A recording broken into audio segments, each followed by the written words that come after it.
What's going on, my peeps? What's going on, YouTube? You lovely, beautiful people watching out there today. Today, for Words of Wisdom, we're going to tackle a rather personal topic. Personal for everyone, because everybody doesn't like to talk about it. But it's something that should be spoken about because I've had to deal with it recently, and I think everyone at some point has dealt with it. Today, we're going to talk about bathroom etiquette. Alright. Bathroom etiquette. Why bathroom etiquette? I see people do things all the time. Of course, I'm not in women's restroom, so I'm speaking from the men's restroom perspective.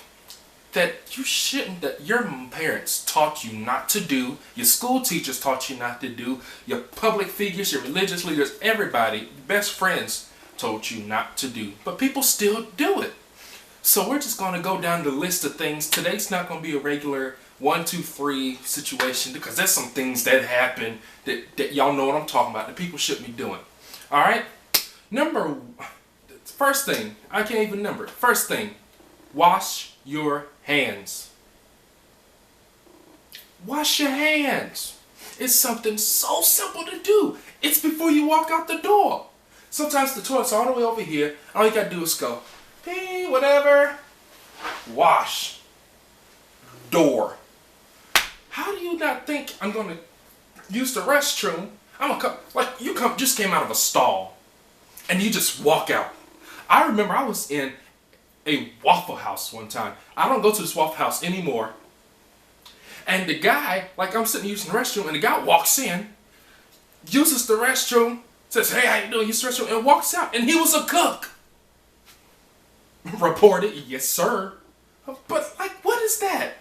Everybody wash their hands. Those signs up there that say all employees must wash hands before returning to work, that's not just for them. Everybody should be washing their hands, not just the employees, because yeah, they touching our food, but you touching silverware, cups, tables, door handles, money, shaking people's hands, patting them on the back, all kind of stuff like that, and then you sitting there wondering why nobody wants to shake your hand. We all know you don't wash your hands. Nobody wants to touch you. Shoot. Simmer down a little bit. Yeah, but please, y'all, wash your hands. That's just nasty. Like, just wash your hands. And I'm sorry if I'm offending someone that's like maybe allergic to water or the things in water, or maybe they have a special, I don't know, but for those of you that are able to wash your hands, wash your hands. Get some hand sanitizer or something at least. A handy wipe, something. Or something. It's just nasty. Next one. And this is directed especially to you guys. Leave a space when you use the urinal, okay? When you're standing up using the restroom, you don't want anyone just coming sliding right next to you, shoulder to shoulder, especially there's no dividers or nothing. That's just rude. Like, you should be walking around with a pause button on your shirt. Like, pause. Like, what's up with that? Like, if there's only 2 stalls, you better go to a stall. Like, usually the thing is, if someone sees there's 2 urinals and someone's using one, they go to the next one. I understand some people are like, "Oh, I'm confident in myself, I don't care, I'm not looking, blah, blah, blah." You might not be. You don't know about the other person. You don't know what could happen. And then 2, urinals tend to splash, and if you're standing next to that person, just saying, I said this was a touchy subject. Alright? But yeah, make that space. Give each other some space. If it's a trough, there's still, usually, when you see troughs and you see people at the games or whatever, they still have a little space in between them. Just saying.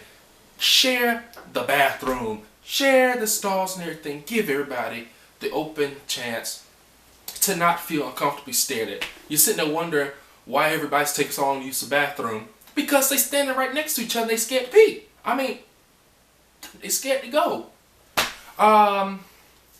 So yeah, gaps, space in between everybody. Go to a stall, whatever.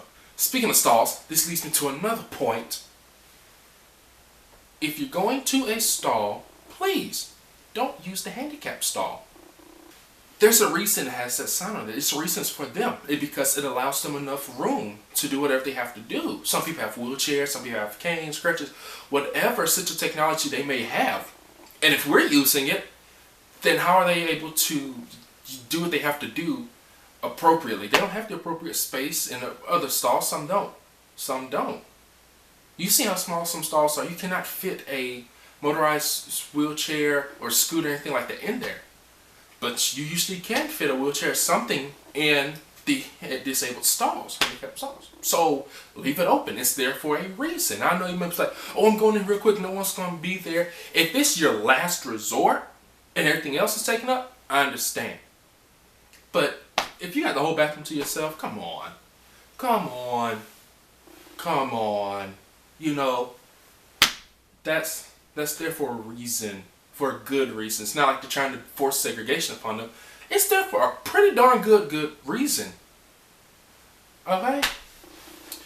Speaking of stalls, it leads to the next point.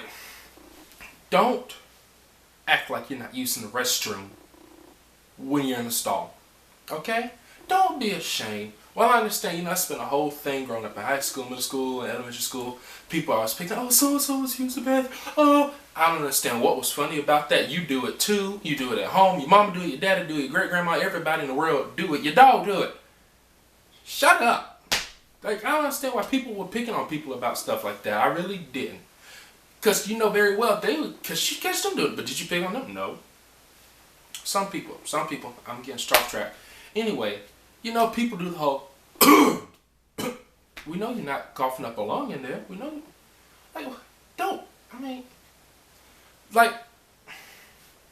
there is a difference between, trying to cut, you and just, okay, it's natural. We understand there's going to be noise, blah, blah, blah, whatever. But if you catch one of those real, yeah, I understand. But, don't try to cover it up. Don't act shame. I don't know. Maybe I'm thinking for me personally. I don't know. But yeah, I expect that people do it. So when I hear people stalls I still heard it. Which, that leads into another thing.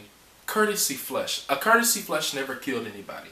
While we understand that all that's happening, what's going on with you happening in the stall, flush during. That sets up a good little, the smells don't flow, and you're passing gas and all this stuff. That's just, it's happening. So how about you just go get that little courtesy flush every now and then. Yes, it's using extra, I know some people, it's using extra water, blah, blah, blah. Like I said, I know, I understand things. I understand everybody's situation aside. But a courtesy flush never killed anybody. Another thing, clean up after yourself. There ain't no reason. How do you leave stuff in a stall? You brought it in there with you. I wouldn't even bring anything in the stall unless it was a book bag or a jacket or something. It's something like that and you hang it up. But then people just leave tissue all on the ground. And how did you not get, you're doing this number. She's right here. How did you go? Did you go like this and just woo, confetti parade? What were you doing? Clean up after yourself. You clean up at home. I've seen people just leave bathrooms in such a disarray. It don't make no sense. Tearing up the changing station. Breaking door. I don't understand how people just leave, who's the first person that left the tissue and the people just decided to add on to it? Come on, for real. Flush the toilet. Come on, guys. This, like I said, it's a sensitive, touchy subject. But I'm trying to keep it as PG as possible. I'll go to the women's room real quick. Any personal items? Okay. Most bathrooms have a special area for that. Some do. I've seen some, know of some that have special areas for that. Some of y'all may have good green or kind that can flush. Most don't. You're not supposed to flush it. I grew up with my mom. You're not supposed to flush certain things, So, make sure you take care of that, because if you stop up the toilet, something happens, that's on you. So take care of personal items appropriately, and instead of causing problems for the establishment and messing up their facilities, okay? Okay. So guys, there's just a few things that I know of, that I've thought about, that I've encountered that happen in the restrooms, that I thought, someone needs to say something about it, because most people don't. So, just wash your hands, leave space, take care of personal items, clean up your area before you're done. Don't be leaving stuff all over the place. Don't fake it. And, you know, just make it a comfortable experience for yourself and for others. So this is ElPhoenix for ElPhoenixRising. I'm trying not to make this as potty humor, but you know, I thought it should be said. Comment, like, subscribe, share with your friends, share with everybody, and remember, if you know someone that works at the gas station, who knows someone that works at the train station, who knows somebody that's a pastor, tell them to subscribe. Yeah. Thank you guys so much for watching another episode of Words of Wisdom with Phoenix. So grateful for everybody listening. I've got some things coming out. You guys are awesome. I love you guys. Hopefully, I think I might do it tomorrow. Tomorrow. I love y'all. Tomorrow may be a little special shout out to the subs. I don't know. It might be. But yeah, you guys. Trying to get the subs counts up, you know, and I want to help everybody get their sub counts up too. So if you got something awesome that you want me to see, or you want me to push or promote or talk about in a video, something like that, just let me know on Twitter in a private message or email me. So you have two options of how to contact me. If you're not on my Twitter, it's up there on my page somewhere. I'll probably put it down here somewhere, but you know, just trying to build everybody up. Go subscribe to Joseph Bond, guys. Little homie, trying to help you. We love you, bruh. Also, go check out Reggie Haynes TV. His new song is out called Dead and Gone. Yo, go check him out. I like his stuff, I like what he does. I'm so grateful for him helping me out on my other video a couple weeks ago. Yo, go check him out. He's got some good stuff coming out. It's Free Song Friday, so I hope I got that right. Please don't hurt me, Reggie. Please don't. Please don't. Anyway, and also go to severthebond.com. Yes, I said severthebond.com, because our buddy HUT over at Sever the Bond has his own website. In case you didn't know, now you know it. You know it. There's a website. You're like, hey, HUT, what's going on with your channel? When does this come out? What about this? How long until the 5th act? What about this? Well, all your answers are at severthebond.com. You follow him on Instagram, the Twitters, subscribe to him on YouTube, go to his website. The website's got everything you need to know. It's got all the contact information. It's got what's coming up, how long until the 5th act, everything you want to know about Sever the Bond and what's happening, you can find out there at severthebond.com. You guys have been awesome. Love you guys. Thank you all so much for the support. Keep on keeping on. Keep hope alive. Love you guys.